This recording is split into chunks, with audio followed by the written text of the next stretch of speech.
साबिक डीजीसी और DG ISI lieutenant general Faiz Hamid retirement से पहले भी तनकीद की जद में थे और अब रिटायरमेंट के बाद भी उन पर संगीन इल्जाम आयद किए जा रहे हैं। नून लीग की तरफ से उनके खिलाफ कोर्ट मार्शल के मुतालबात जोर पकड़ते जा रहे हैं और उन पर तनकीद अब नून लीग के बयानिए का हिस्सा बन चुकी है। आज भी मरियम नवाज ने उन पर सख्त तनकीद की, मगर मरियम नवाज और नून लीग के दीगर लीडरान की तरफ से मुसलसल तनकीद के बाद आज पहली दफा साबिक DG ISI lieutenant general Faiz Hamid का मौक़िफ़ सामने आ गया है और इस मौक़िफ़ में लेफ्टिनेंट जनरल फैज हमीद ने अपने ऊपर लगने वाले इल्जामात की तरदीद नहीं की, बल्कि जिम्मेदारी साबिक army chief general Qamar Javed Bajwa पर डाल दी है। इस वक्त नून लीग का बयानिया है कि जनरल फैज हमीद ने उनकी चलती हुई हुकूमत गिराने में अहम किरदार अदा किया, इमरान खान को लाने में अहम किरदार अदा किया, लेकिन जनरल फैज का दावा है कि 2017 और 18 में वो सिर्फ एक मेजर जनरल थे और क्या फौजी डिसिप्लिन में तनहा मेजर जनरल हुकूमत ख़त्म कर सकता था?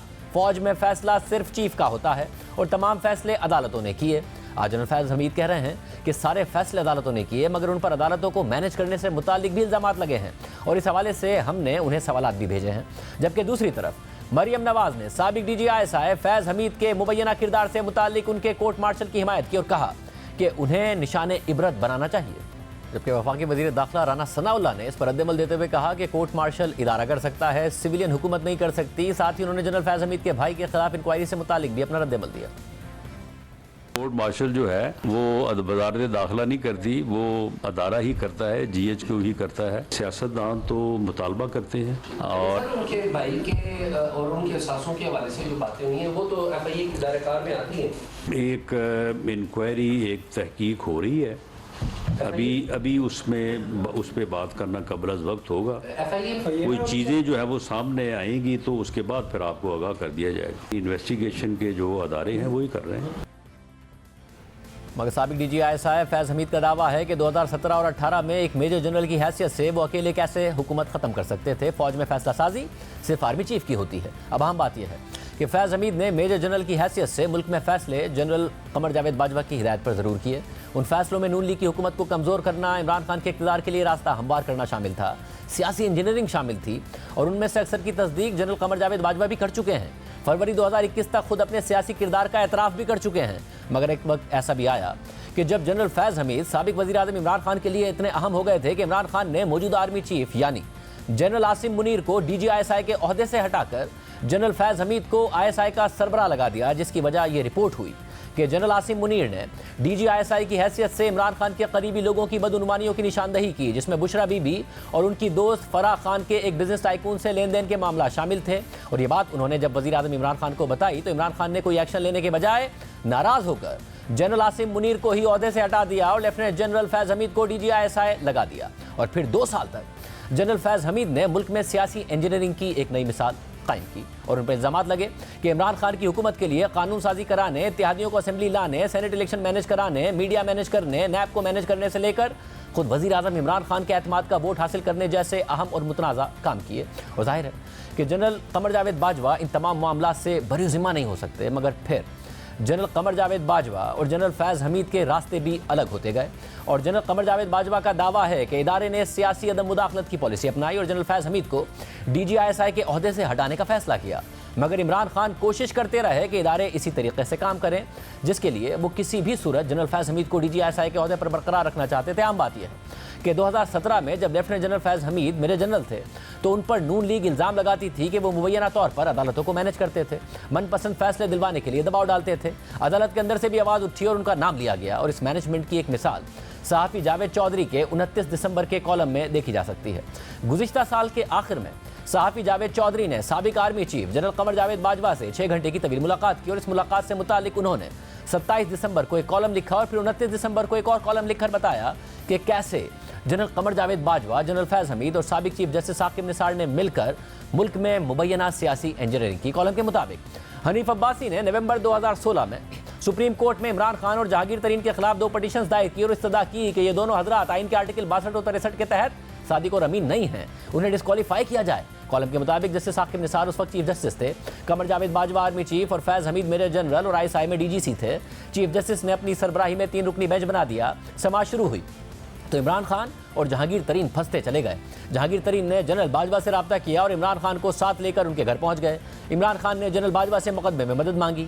मियां नवाज शरीफ उस वक्त तक पनामा केस में डिस्क्वालीफाई हो चुके थे और इमरान खान की डिस्क्वालिफिकेशन सामने नजर आ रही थी। जनरल बाजवा ने DGC major general Faiz Hameed को इमरान खान की मदद करने की हिदायत कर दी। जनरल फैज हमीद ने मुल्क के एक मशहूर वकील को अपना नुमाइंदा बनाकर चीफ जस्टिस साकिब निसार के पास भिजवा दिया। ये वकील साहब लाहौर में चीफ जस्टिस से मिले, इब्तिदाई बातचीत हुई और उसके बाद जनरल फैज हमीद और जस्टिस साकिब निसार की मुलाकात हुई, मगर साकिब निसार इमरान खान और जहांगीर तरीन दोनों को बैक वक्त सादी को अमीन डिक्लेयर करने के लिए तैयार नहीं थे। उनका कहना था कि मेरे साथी जज नहीं मानेंगे, आप दोनों में से किसी एक को बचा लें। फैसला हुआ कि जहांगीर तरीन को कुर्बान कर दिया जाए, लेकिन फ्यूचर में उनकी बहाली की गुंजाइश जरूर रखी जाए। कॉलम के मुताबिक इसके बाद चीफ जस्टिस को 2 वकील दिए गए। उन वकीलों ने इमरान खान और जहांगीर तरीन का फैसला लिखा। 15 दिसंबर 2017 को फैसला सुनाने का ऐलान हुआ। 3:20 पर इमरान खान को सादी को अमीन डिक्लेयर कर दिया गया, जबकि जहांगीर तरीन मुजरिम करार पाकर सियासत से ताहयात नाअहल हो गए। तरीन साहब बैलेंसिंग एक्ट का शिकार हो गए और फिर इमरान खान चंद दिन बाद शुक्रिया अदा करने एक बार फिर जनरल बाजवा के घर पहुंच गए और उनसे फरमाइश की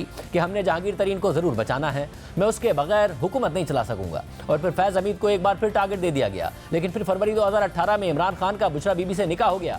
मार्च में इमरान खान की जनरल बाजवा से तीसरी मुलाकात हुई, उसमें जहांगीर तरीन का जिक्र आया तो इमरान खान ने कहा कि जनरल साहब आप इसको अभी रहने दें, हम फ्यूचर में देखेंगे।